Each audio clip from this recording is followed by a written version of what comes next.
Hi, everyone. Thank you for joining us for this discussion following the screening of Roxbury for GlobeDocs. My name's Loren King, and I'm so happy to have our guest with us, the director of Roxbury, Daniel Weidknecht. Hello, Daniel. Thank you for being here. Thanks for having me. I appreciate it so much. So I want to start out by finding out how the collaboration. You're affiliated with Suffolk University. Can you just talk a little bit about the collaboration between Suffolk and the film, and in what capacity you came to direct it?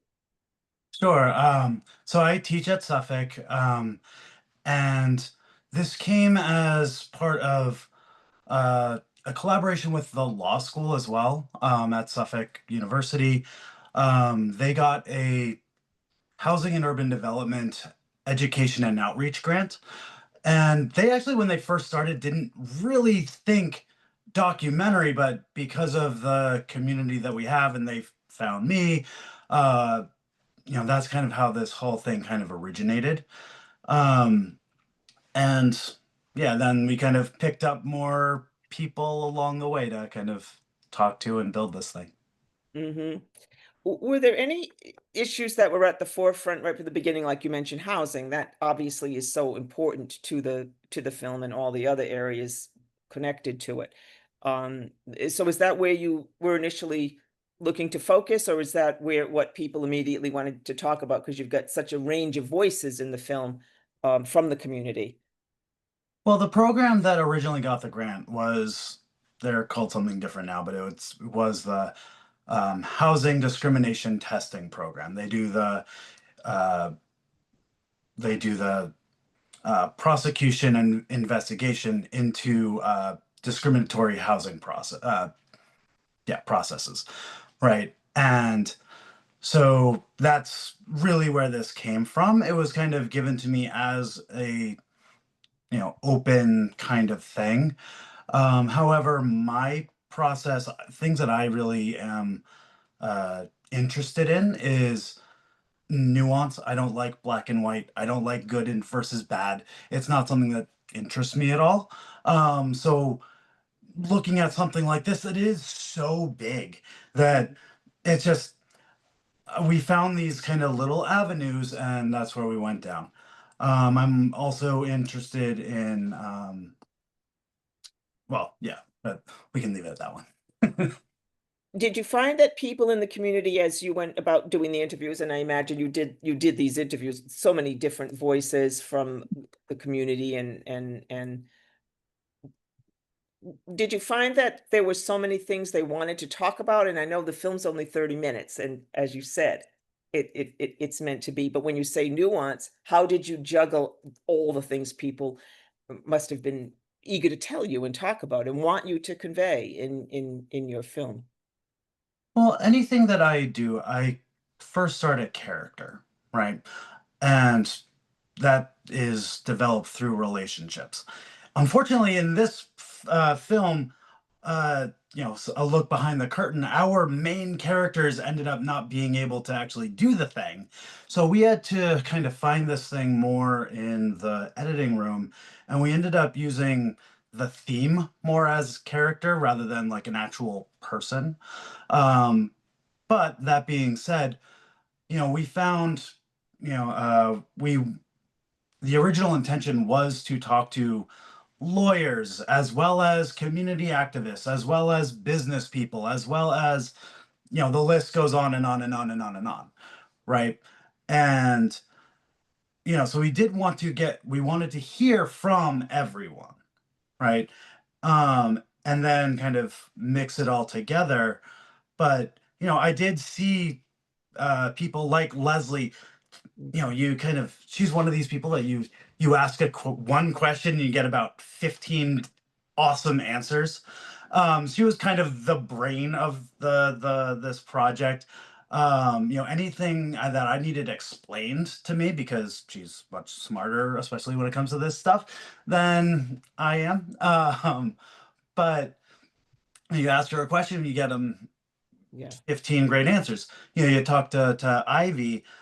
She was kind of our heart. She's kind of the filter, right? She was the person that's the the lived experience that's trying to actually do something, and we just kind of, hey, there's this situation, filter it through your eyes and give us what you see, right? And taking these different people and kind of turning them into character after the fact, right, is something that I do. That's kind of one of my things.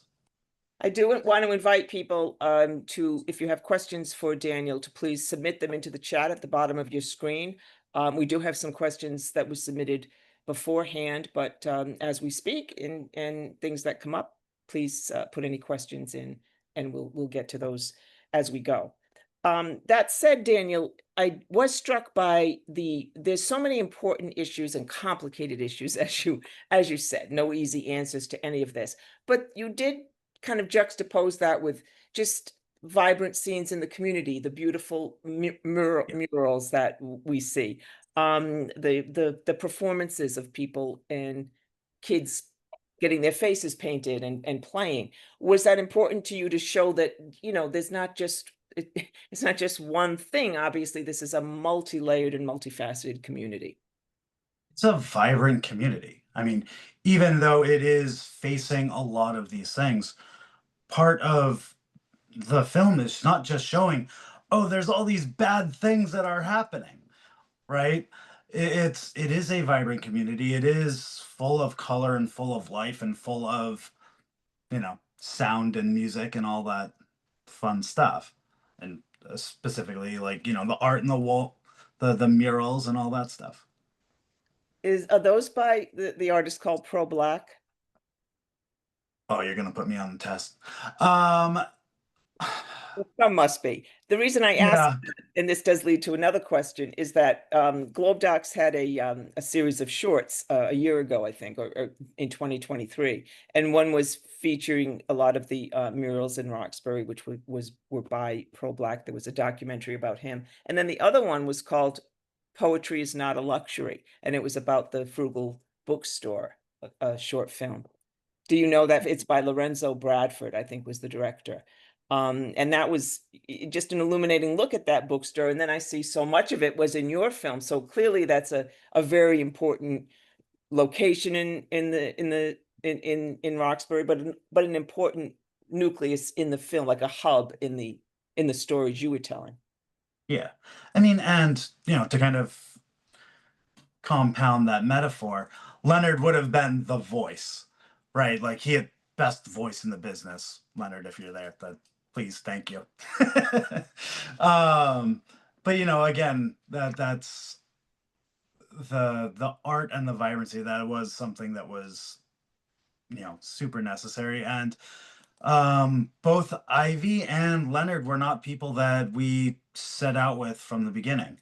We found Frugal Bookstore through word of mouth, and just in talking with them, we kind of, hey, you have a story to tell. Can I ask you some questions? And he ended up being a main character. Ivy was someone that there was a performance that was happening, and she had a major part in putting it together. We just wanted to again show the community coming together, and it turns out, no, you really are the main character in this thing, right? And so that's some of those things that you just find along the way.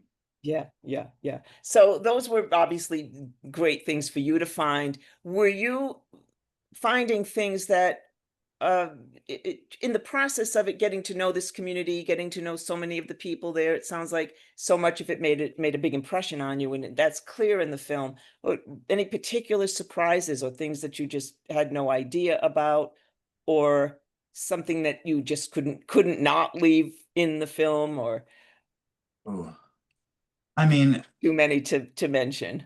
it's all right where I come in as kind of my job as a director is to kind of be an empath. Like I just want to feel what you are feeling. And just so I'm asking all these questions. I'm learning all of these things from everyone, right? From all these different answers, from all these different kind of perspectives.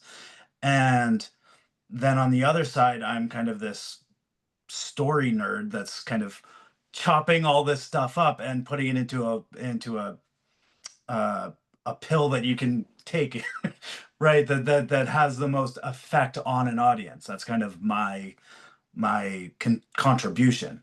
I don't come in and say this is the story that I need to tell. It's something that I participate in.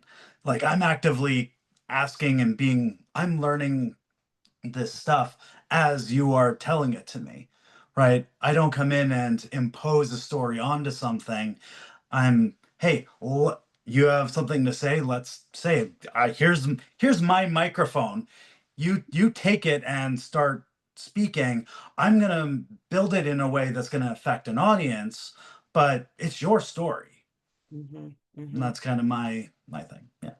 Well, speaking of the audience, so one of the viewers just mentioned in the chat, Andrea, that the both short films I mentioned had screened in the Roxbury International Film Festival, and I think Roxbury was in that as well. Yep. The Roxbury, so I just wondered how that screening was to show it to people from the community, and what the response was, and how it was received in the festival. So, I mean, I love bringing stuff back to the community. We did the Roxbury International. We got to play in Hibernian Hall, which is uh, an old building that is part of the fabric of Roxbury.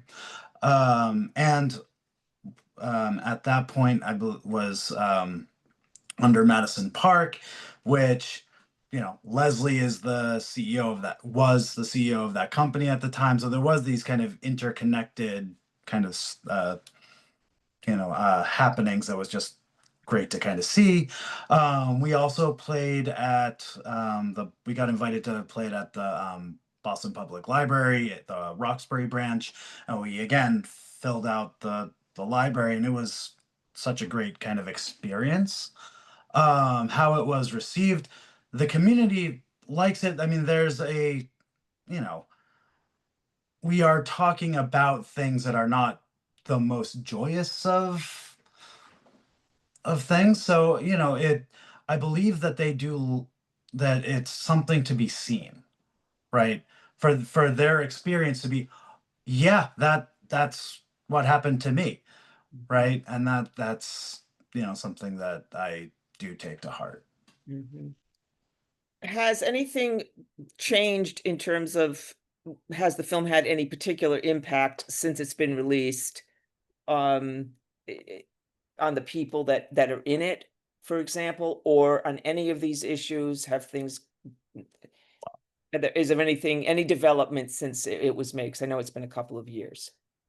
So it's been a couple of years. There's been a change in the government that may be be something to kind of tackle, and a lot of people are not as hopeful as once before. Um, I would also say, so some impact that we've had, we were able to play this in front of um, the how do you say it? The Joint Committee on Housing, the Massachusetts Legislature Joint Committee on Housing. So that was something that we were actually able to have real kind of effect on lawmakers, something along those lines. The film has been incorporated into a bunch of university curriculum. So we have been getting feedback that way. Um, the entire intention of this whole project was to be a jumping off point. It's a educational and outreach tool that you know we're we're kind of giving out for free, right? And it's meant to kind of be one of these, okay, yes, this is the lived experience. Now let's ask some questions. Let's start some conversations. Yes. We did get questions about that very topic. I mean, it's amazing you showed it before the legislature. That's the film festivals are great and forums like this. but that's one of my questions, and one of our viewers also had a question about how to see it. Now, this person that wrote, Sue, that she's going to be teaching a course this fall for which we'll be doing research in a gentrifying neighborhood in Indianapolis, and I would like to show the film. I think GlobeDocs is responding to that question. But do you have any input, Daniel, on places other than film forums like this, where the film either in an education mode or in a public policy mode? So, I mean, again, so a couple things with that. One, I love documentary kind of as this jumping off point. It's one thing to kind of have, it was a bunch of lawyers that put this together, right? Mhm. And they have all this kind of clinical knowledge, and they know so much, but you know, you get this thing where you're kind of preaching to the choir, right? Yeah, And so that's one of the things that I brought in, was bringing in this kind of lived experience. It's one of these things where you start to feel what these characters are feeling, right? You start to put someone that's not part of this community inside their shoes, and it's kind of the candy coating for the medicine, where when the lawyers start talking about like what's go actually going on here, right? But it's more about the way in is through people, through connection and lived experience. um that being said, doing this collaboration, it is something that we we went to the American Association of Law Schools conference, and one of the things that we talked about there, we were kind of one of these panels that you go up and talk in front of everyone, was like how to do this kind of thing. Like there's so many kind of clinical um, a bunch of people that know a whole lot of stuff but don't have that kind of uh, power to cross those lines, right? In order to talk to a wider audience and actually get them interested in what they're actually talking about. Um, so this film specifically, it's for free, right? That's part of our HUD grant, was this has to be able to be sent out for free. It's on the Suffolk website. It's suffolk.edu / Roxbury film. It's there. It even has some preliminary questions that you can ask, and it's kind of right there and ready for you to be used as a tool. good. We'll repeat that at the end. Suffolk.edu.Roxbury film, because a few people have asked about that very issue. Now, somebody else, Daniel, would like to know if there will be a part two, since this person who is an anonymous attendee, as a Roxbury resident who is active in the community. I was surprised not to see Roxbury greats who have been selfless and fighting for Roxbury for decades were not in the film. What was your process in selecting individuals? I believe you need a part two. Uh, Contact me. you know, um, yeah, I mean, we tried to reach out to a lot of people, and you know, we did talk to Kim Janey, who's, a uh, first black mayor, first woman mayor, for first types. We talked to Ivy, and Leonard is also, I stand by like the people that we talked to. Like they were so great, but if they're, I agree, like there needs to be more said, right? This was meant as kind of a Roxbury, as is a kind of microcosm for Boston, is a microcosm for, Massachusetts and the US. So um it's not something that's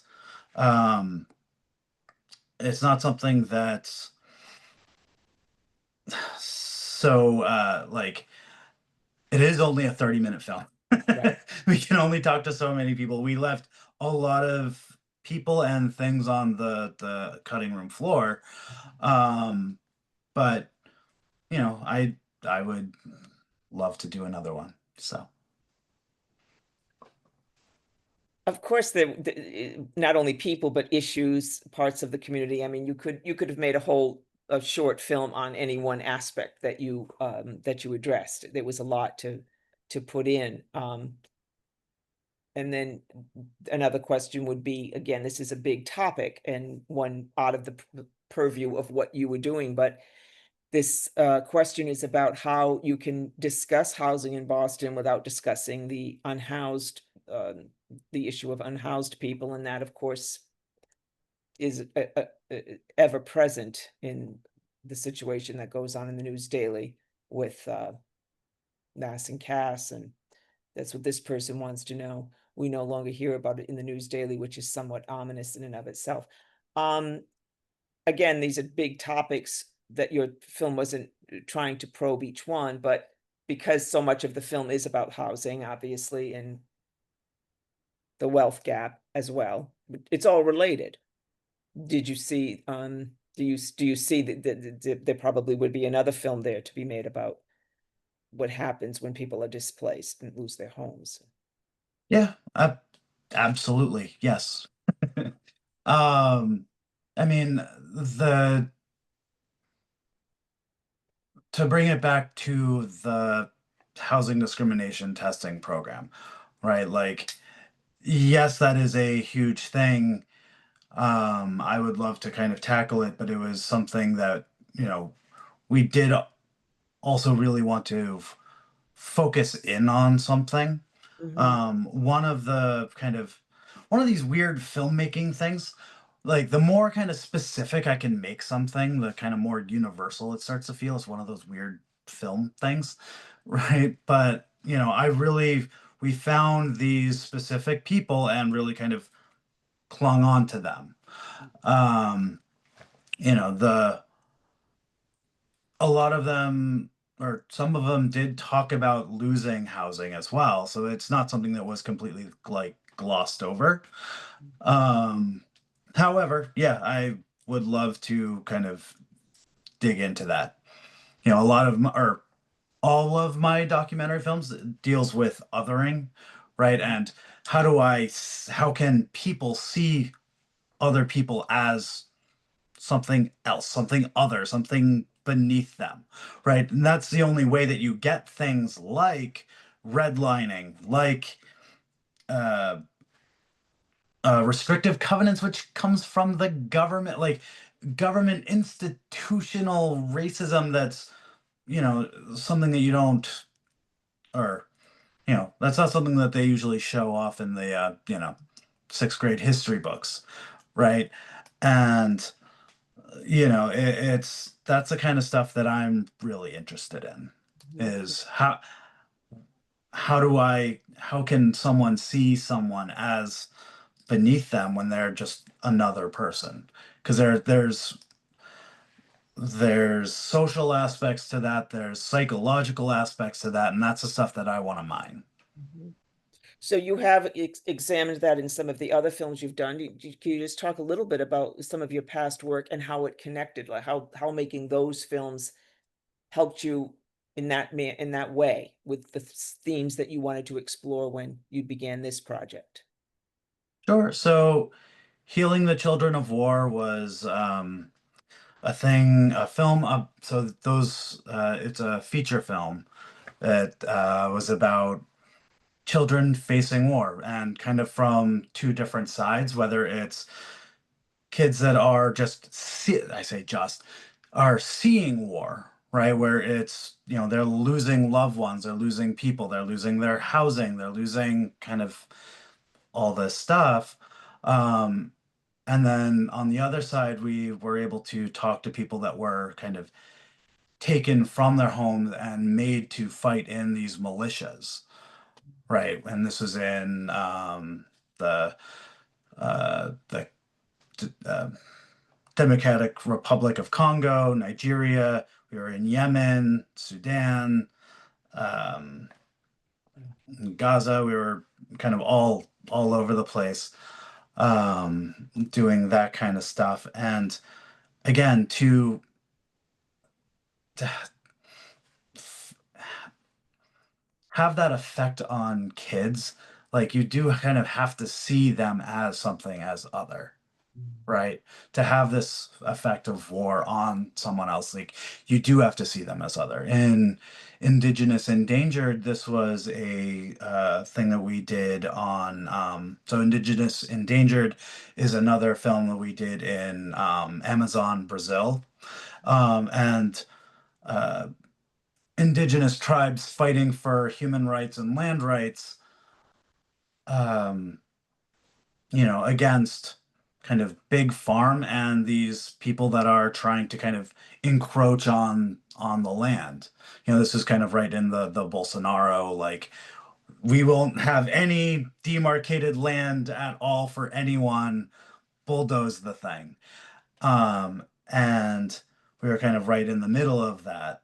And again, to kind of come in and burn down someone's home, that takes a bit of cognitive dissonance to not see this other person as a person, Mm-hmm. Mm-hmm. right? Yeah. Mhm. Yeah. Daniel, someone has asked another question of you, which is first, thank you for this forum. Though this film was about Roxbury, a similar storyline can be inserted for other communities. I live in Mattapan. How can the community itself be more active in preserving its own community? So, I mean, like I said, this is a microcosm of much, much bigger things. The Mhm, more specific I can make it, the more universal it feels, mhm, right? As far as things that you can do, I mean, any kind of grassroots movement, that's something that Ivy talks about a lot is, um, there is staying power in that, right? You do have to, there's something to be said for bodies in the street. I mean, that's kind of, timely. Right? But like making your voice heard and, you know, calling your representative, uh, doing the things where you are building community and consensus, right? It's one thing to kind of, be on social media and kind of snipe these little things kind of into the ether, but building community, building consensus, building movements, that's where a lot of things happen. That's kind of where I would say to start. And, just as another aside would be to, run for something. mhm, It doesn't have to be for mayor, but like, a school board that there's a lot that you can do there, right? And there's also kind of a way to kind of push a message and push a way of seeing things and seeing people if you can get those people behind you to vote for you, right? And that's one of those things that it starts to kind of build and build and build. That's there's a lot of networks and stuff that can get you started in that kind of stuff as well. There's a lot that you can do that way, right? So I'd say either jump on or be a part of some sort of social movement, build a community, or run for something, right? And again, then you're building consensus and community in just a different avenue. mhm. That would be when you talk about the problem of othering and not being seen, it sounds like that's about the only way you can you can suggest to be seen, to give face to what people so often want to just push away and other, as you said, same with the other films you've done.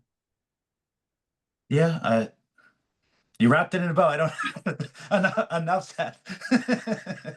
Well, we had a question earlier because you've mentioned the grant. I do think this is a good question, and uh, uh, this is what someone had submitted earlier. What is or was the grant within the U.S. Department of Housing and Urban Development that the film was funded by? Was it a media grant? If so, are there other works created under this grant that are worth checking out? And does that grant still exist?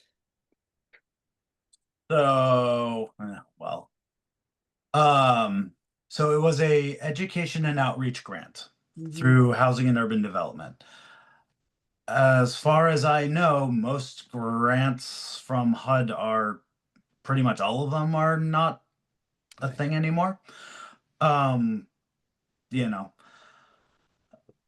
yeah, well, that, yeah, so a lot of that has to do with, you know, the state of the government, not right, something else.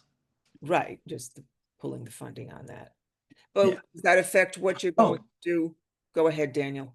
well, and as far as has this been done before, and the answer is no, right? Mhm, We kind of pioneered a thing, and that's why we spent so much effort kind of talking to other law schools, talking to other media programs. Hey, if you have you know, a smart community that's doing something, you can get your voice out there, right? mhm, Using documentary, using story, right? I'll teach you how. Right. So a lot of that kind of stuff is something that we've been really pushing and kind of using documentary as an outreach tool as far as uh, getting smart kind of 40,000 feet uh, issues kind of talked about, but through a very kind of lived in experience, mhm. right? Yeah, and that's kind of something that we've been really kind of focusing on. Do you have any, even though that particular grant money now is no more, or how can you get back into communities? Do you want to do that to continue? I mean, whether it's Roxbury or another social issue, I mean, because these are such important social justice issues. What is next for you? Have you already started a new project? And do you want to return to any of these topics that have been aired in this particular one again? So what I would say is one, if you are someone that's, not me, that wants to go into these communities, you know, do it with an open eyes and an open heart, right? Where, you really do have to kind of understand if you're going to ask someone about their deepest, darkest secrets, their, kind of worst lived experience, you have to kind of, you have to feel that yourself, right? And, you know, kind of come in knowing that that's what you are kind of asking of people. Um, and two, I mean, the Roxbury community kind of opened their arms to us. They were very, very giving. A lot of times, kind of an inside documentary thing, documentaries take forever, like years and years.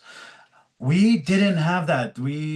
The grant, they came to me and there was about a like maybe 8-month deadline that we had to have a finished product, which is not a lot of time. And it's all about trust. And so people like Leonard, like Ivy, like Leslie, like everyone else that we talked to, they were so giving and so kind of open to us that it was really kind of eye-opening, and it to this day I appreciate. Mhm, But if you go in and ask and come in the right way, mhm, people may open their arms.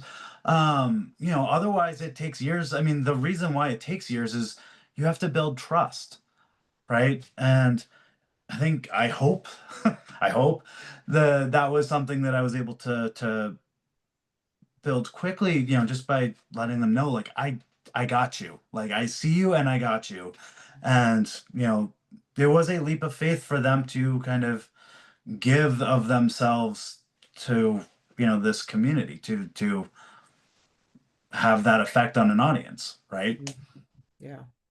That sounds like the kind of thing you probably would tell students who want to make documentaries, because sometimes people think, oh, this would make an interesting story, not realizing that in order to get anything worthwhile. And obviously our documentary film audience understands that. You've really got to do a lot of work to get like the trust, like you said, to really show them that you've done the work and you're there to be a witness, a vehicle to help them tell their story, not to impose it. I mean that's a powerful lesson, but people get that, I think, after a lot of experience. You don't just know that right away. Well, and I mean, we did this film was made entirely of Suffolk students and alum. So it was a Suffolk thing. We crewed the entire thing. It was a Suffolk specific project that we were able to bring students on. And you know, this is a professional project that you guys are going to get to come along with and be a part of and ask questions. There were certain points where I had to just I had something going on and I would look to my assistant director and say, here's my note cards. See you. Like, you're, your stage now. Right. And Mhm. I built them up. It was a strategic thing that I built them to a point where I trusted them to do this. But, here's the reins. See if you can ride, and that was something that, I was happy to do.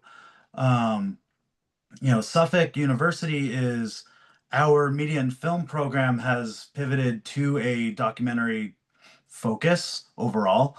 And so in doing that, I mean, we've had, since we've done it, it's been about 2, 3 years now.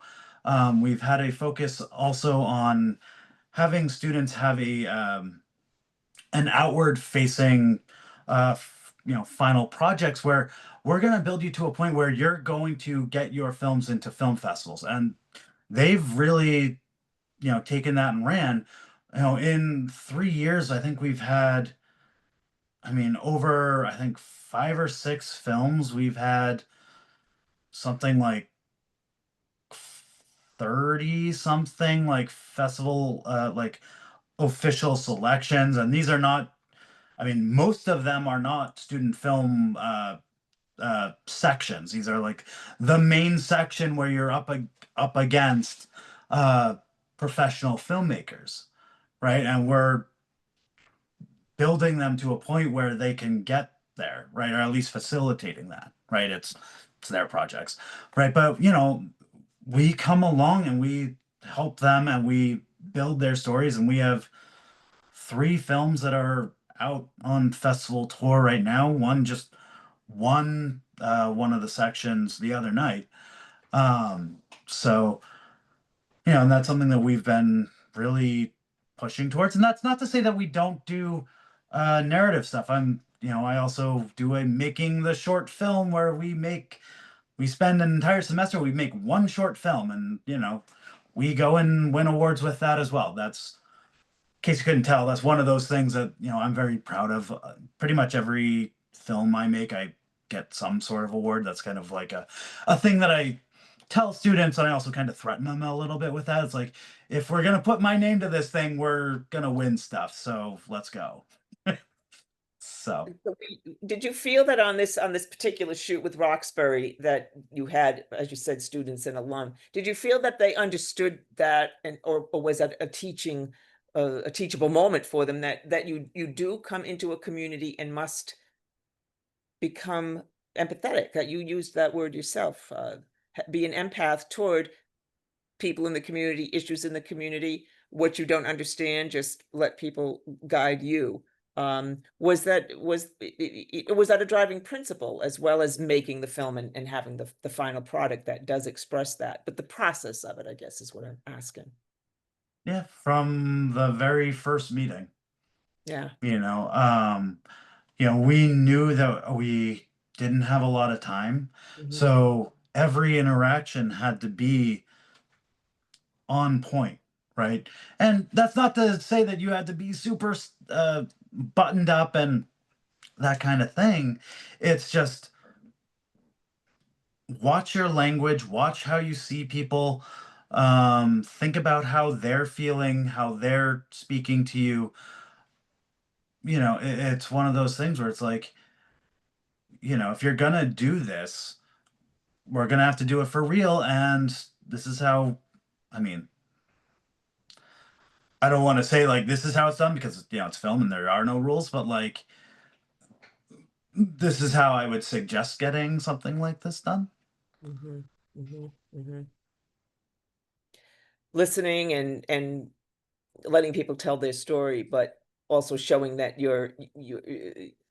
there's a way to get the interview to be more productive, um, if you have laying some groundwork first. So did they study the issues beforehand, or at least some of the? It's always easier when you know a little bit about what you're looking for. So is Yeah. that? I mean, it's a hard thing with social justice films because you need to know about the issues as well as the filmmaking process. Well, and I would also say that, our purpose was not to be like an after school special, Hmm. right? You know, the point was to understand who these people were and to see them as people and then use that as kind of our story fuel, right? Where it's not, I don't want to just tell you this is how it is, you being the audience, right? I want to kind of mine everything I can out of this person and then, kind of construct that into a story. But in order to do that, again, I have to see you as you and your lived experience and kind of feel what you're feeling. Right. And following that, someone wrote just now, Daniel, in the chat, not only being empathetic, they also need knowledge about how white supremacy works. They should be prepared for working in our communities. I mean, we're assuming that many of the crew members are white. I don't know if you had many people of color on the crew as well, but that's a good question for understanding that it is more than being empathetic, and even more than being knowledgeable to understand these kinds of issues are so important. So how does that play into it, if it does? So, I mean, the crew was a mixed crew, and that was done intentionally. Um, you know, you're kind of getting to one of those things that is kind of the thing that keeps me up at night constantly. I'm the, you know, uh, straight white person going into Roxbury to talk about discrimination, right? Mhm, mhm, And, you know, it is something that I go back and forth on, whether it's, my whether I should be the one that's telling the story, right? And I come back to and kind of how I'm able to sleep at night is that it's not my story, right? Um, I come in as an empath and I want to kind of feel what you're feeling, and then you give me your story and I'll chop it into a way that has the most effect on an audience. I'm a story nerd. That's my thing, right? But you know, that is something in every single one of my documentary projects. That is something that I face because you know, that's the stories that I tend to tell, right? But I also I tend or I don't give answers. I give questions. I let you see someone and feel something, but I'm not telling you how to feel. I'm not telling you what is right or what's wrong. That's not for me to say. mhm, mhm. What do you hope happens with the film going forward? Because you mentioned all the places it has played, many festivals, and I am going to say again that people can see it, because I know people who are excited and asking questions may want to share it with people they know. Suffolk edu dot Roxbury film, where they can watch it.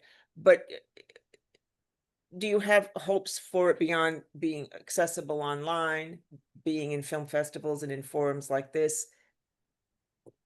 Any Yeah. design for it to show in any other kind of capacity? So it's suffolk.edu/Roxbury film. Oh, Suffolk. Uh, Edu. Yeah. Okay. That wasn't for you. That was for everyone. And if you want to watch it, there it is. Um, I something that I appreciate so much is the kind of long tail that this thing has had. You know, kind of the staying power. I finished this film like almost 3 years ago, and it's still, you know, getting asked by the Boston Globe to come and do something like this. That's, you know, I appreciate that so much. Personally, thank you. um, you know, the thing that I would hope for is that it's used as it's meant to be used, that it's a a jumping off point that, you know, can be incorporated into curriculum, can be used as a template for other good works, right? Whether it is through, you know, some other uh, clinical program at some other school and some other media program, right? Talk to me. I can tell you how to make that collaboration work, right? Or others at through Suffolk, right? But um, yeah, the thing with this film is that it's, you know, again, another kind of inside baseball thing. If you're planning on making a film that you want to kind of get into festivals, like a 30-minute film is probably not statistically the way to go. You know, generally you're aiming for like the 15 to 20 mark, Mhm, right? mhm, If you want to uh do other things like make money and do that stuff, like a 30-minute film is not the way to do that, right? But for what we're trying to do, you know, it's a thing that's out for free for everyone, mhm, right? It's not, it's meant as an as a educational tool, not so much a, you know, quote unquote, you know, festival fodder type film or something that's, you know, it's not a feature length, right? It's you're kind of in that no man's land where kind of it's not really a short and it's not really a feature, and don't do that. But you know, that's kind of how we ended up with it. And you know, we felt a bit more freedom because we already had this kind of outlet, mhm, right?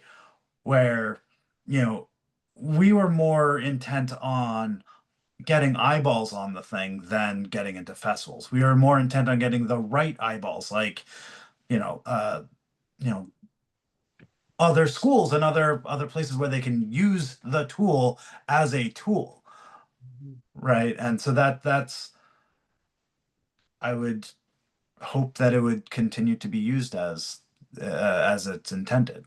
mhm. And even not like, you know, if people want to watch it, like I, you know, I hope I made a good film.